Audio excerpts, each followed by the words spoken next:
बिस्मिल्लाहिर्रहमानिर्रहीम। अस्सलाम वालेकुम नाज़रीन कराम, मैं हूं मखदूम शहाबुद्दीन और आप देख रहे हैं मेरा फेसबुक और यूट्यूब चैनल। उम्मीद करता हूं आप सब लोग बखैर आफियत होंगे और जहां भी होंगे अपने अहले खाना समेत खुश भी होंगे और महफूज भी।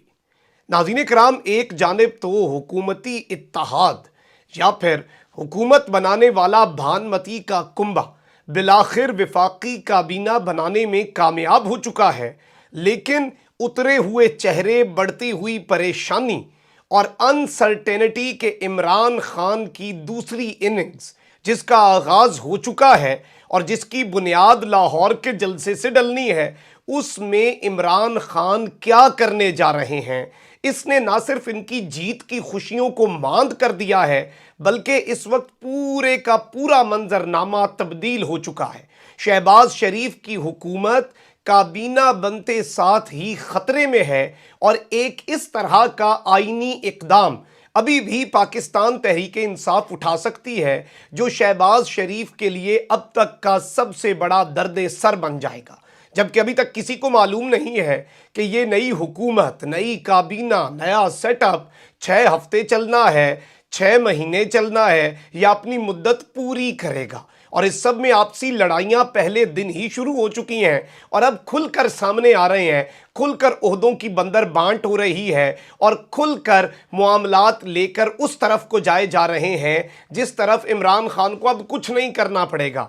लेकिन इस सारे के सारे मामले में कुछ बड़ी अहम तरीन डेवलपमेंट्स हैं और इमरान खान के खिलाफ काबीना के हल्फ उठाते ही पहला धमाका खेज इकदाम, उसके भी इम्कानात इस वक्त रोशन हो चुके हैं। और क्यों ये काबीना ज़रूरी थी इमरान खान के बयानिए को दबड़दूस करने के लिए, जबकि दूसरी जानिब army chief general Qamar Javed Bajwa की शहबाज शरीफ से मुलाकात के हवाले से कुछ खबरें गर्दिश कर रही हैं। उन पर क्या बात हो रही है, उन पर क्या तनकीद हो रही है, अंदर की कहानी क्या है, वज़ीर आज़म हाउस इस वक्त कहाँ पर खड़ा है, बनी गाला की स्टैंडिंग क्या है आर्मी के रिलेशंस को लेकर, जबकि इस सब में GHQ कहाँ खड़ा है, ये सारी तफसीलात आपके सामने रखनी है। नाज़रीन कराम, हॉल खचा खच भरा हुआ था ऐवान सदर में, जहां पर चेयरमैन सेनेट सादिक संजरानी ने हल्फ लिया 34 रुकनी काबीना से।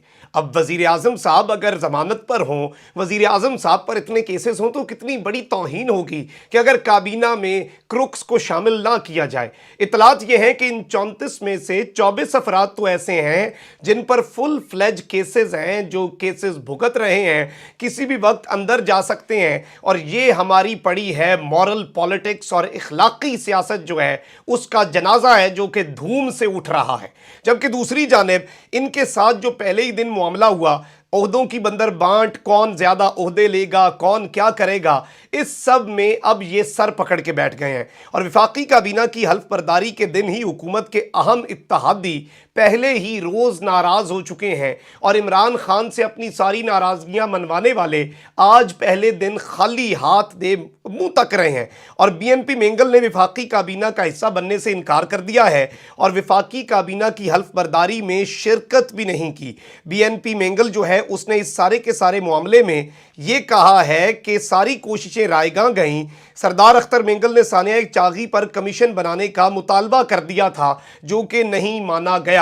जबकि MQM को खुश करने के लिए अब वजारतों के अलावा उन्हें गवर्नर के लिए भी नाम मांग लिए हैं। आमिर खान, फरोग नसीम और नसरीन जलील, ये 3 हैं जिनके नामों पर इस वक्त गवर्नर सिंध के लिए गौर किया जा रहा है। जबकि आसिफ जरदारी इस वक्त गवर्नर पंजाब, चेयरमैन सेनेट और सदर पाकिस्तान के ओहदों पर नजरें जमाए हुए हैं। मौलाना फजलुर रहमान को औखा सौखा मनाया गया, लेकिन दिल उनका भी टूट चुका है क्योंकि वो समझ रहे थे कि सीटें ना सही बल्कि 2.5 साल 3 साल मैंने इतनी स्ट्रगल की, मैं ही तो था जो डटा हुआ था, तो मुझे सदारत तो तोहफे में मिलनी चाहिए थी। लेकिन अब सदर आरिफ अलवी के मवाख़ज़े और नए सदर के इंतखाब के लिए आसिफ अली जरदारी ने अहम तरीन मुलाकातें शुरू कर दी हैं और सदर मुमलिकत जो है, यकीन माने, मार्क माय वर्ड्स, ये एक ऐसा क्रूशल किरदार अदा करने वाले हैं और इनका मवाख़ज़ा किस तरह से ऑलमोस्ट नामुमकिन है। वजीर आजम का जो वोट ऑफ नो कॉन्फिडेंस है वो वाला तरीकाकार नहीं है। इसमें एक बड़ा मुख्तलिफ तरीकाकार होता है। जबकि मैं आपको ये भी बता दूं उस पर आने से पहले कि अलीम खान और जहांगीर तरीन को भी नवाजा जाएगा और जहांगीर तरीन ग्रुप के रहनुमा ओन चौधरी को वजीर आजम का मुशीर बनाने का फैसला कर लिया गया है और वजीर आजम के ये मुशीर बनेंगे साहब बराए अमूर नौजवानान। और इस तरह की कमाल बनी है। इससे पहले डॉक्टर फैसल सुल्तान थे, टेक्निकल आदमी थे, हेल्थ को देख रहे थे, अब कादिर पटेल देखेंगे। तो आप इधर ही समझ सकते हैं कि अब किस तरह की काबीना होगी, क्या मामलात होंगे।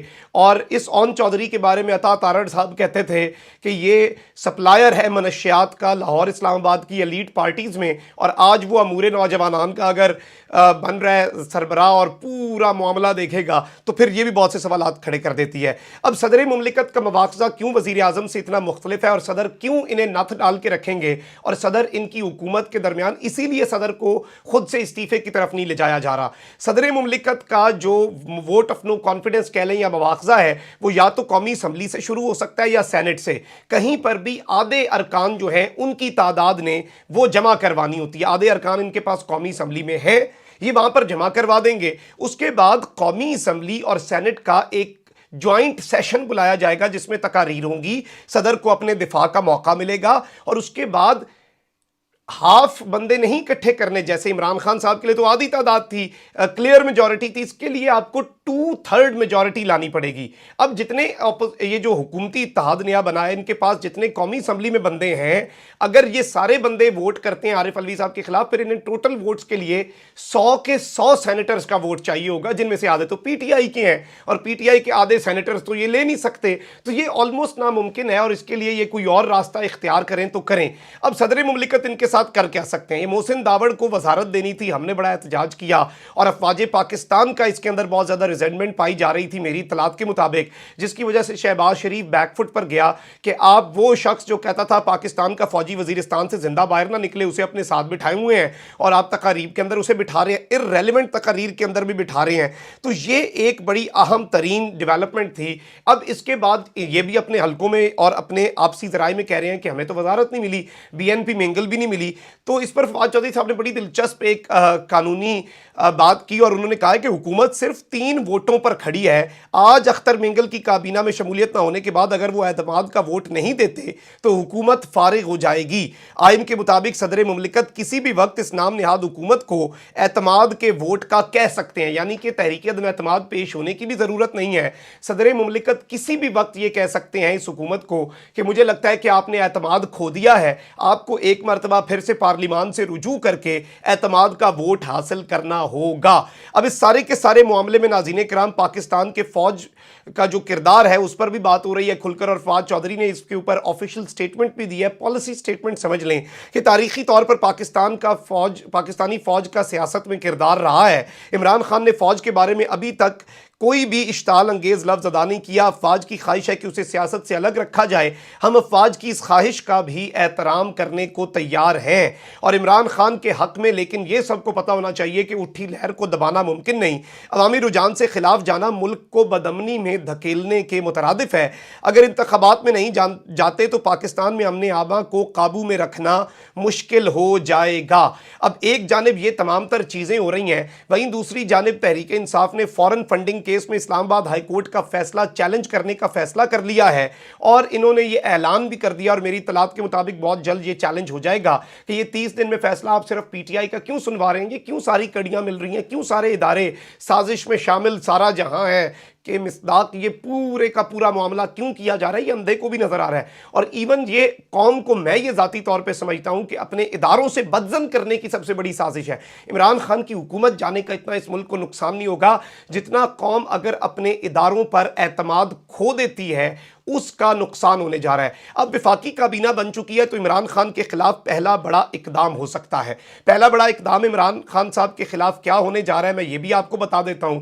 अब ये नेशनल सिक्योरिटी कमेटी की मीटिंग भी बुला सकते हैं और नेशनल सिक्योरिटी कमेटी की मीटिंग की जो सिफारिशात हैं उन पर विफाकी काबीना अमल भी करवा सकती है। ये दोनों काम करने के लिए, यानी कि मीटिंग बुलाने के लिए और फिर मीटिंग के बाद ऑब्वियसली उस मीटिंग की जो आफ्टर उसकी जो सिफारिशात आती हैं आफ्टर द मीटिंग मीटिंग, उन पर अमल करवाने के लिए पार्लियामेंट की कमेटी बुलवाने के लिए हर चीज़ के लिए विफाकी काबीना की ज़रूरत होती है।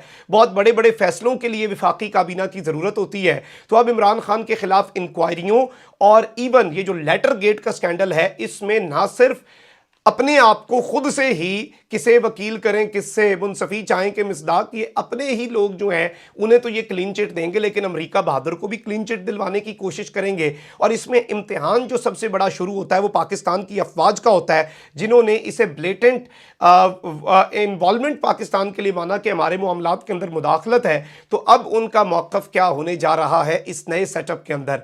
Army chief general Qamar Javed Bajwa ने शहबाज शरीफ की तकरीब अलबरदारी में शिरकत नहीं की थी और बाद में ISPR की तरफ से बताया गया कि उनकी तबीयत नासाज थी, लेकिन जो उस टाइम जनरल बाजवा की रिप्रेजेंटेशन के लिए भेजा गया वो 22वें नंबर पर आते हैं सीनियरिटी में। उस पर भी बहुत सी बातें हुई।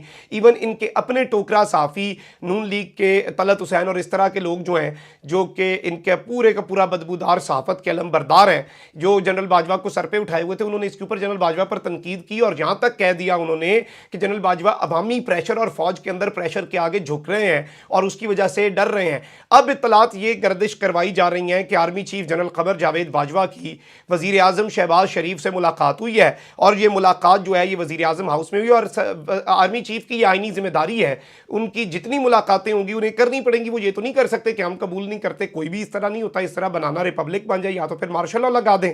अगर मार्शल लॉ है फिर तो ठीक है, लेकिन अगर ये सब किया जाता है तो फिर चीज़ें बड़ी वाज़ेह हो जाती हैं। अब इस सारे के सारे मामले में, इस सारे के सारे सिनेरियो के अंदर नाज़रीन किराम जो चीज़ें नज़र आ रही हैं वो ये कहा जा रहा है कि तस्वीरें नहीं जारी की जा रही, अंदर खाते खुफिया मीटिंग है, ये हो गया।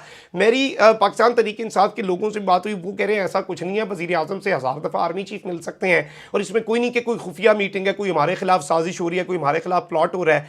और जिस तरह से DG ISI का फैसला था कि उनकी तस्वीर नहीं जारी की जाएंगी, तो PTI की गवर्नमेंट नहीं जारी करती थी अगर आर्मी चीफ का ये फैसला है। लेकिन इस पर जो बात की जा रही है, जो इसके ऊपर पॉइंट दिया जा रहा है वो ये है कि क्योंकि पब्लिक में इतनी रिजेंटमेंट पाई जा रही है, अवाम जो है वो अपनी अफवाज से उन्हें बदजन करने की एक साजिश है, मुनज़्ज़म साजिश भी है, इसमें अवाम के जज्बात को एक्सप्लॉइट करने के लिए भी बहुत कुछ किया जा रहा है। तो ये सब कुछ इस तरफ को जा रहा है कि इसमें बहुत कुछ वाज़ेह हो जाएगा। कमेंट सेक्शन में राय का इज़हार ज़रूर करें। अपना बहुत ख्याल रखें। अल्लाह निगहबान। पाकिस्तान जिंदाबाद।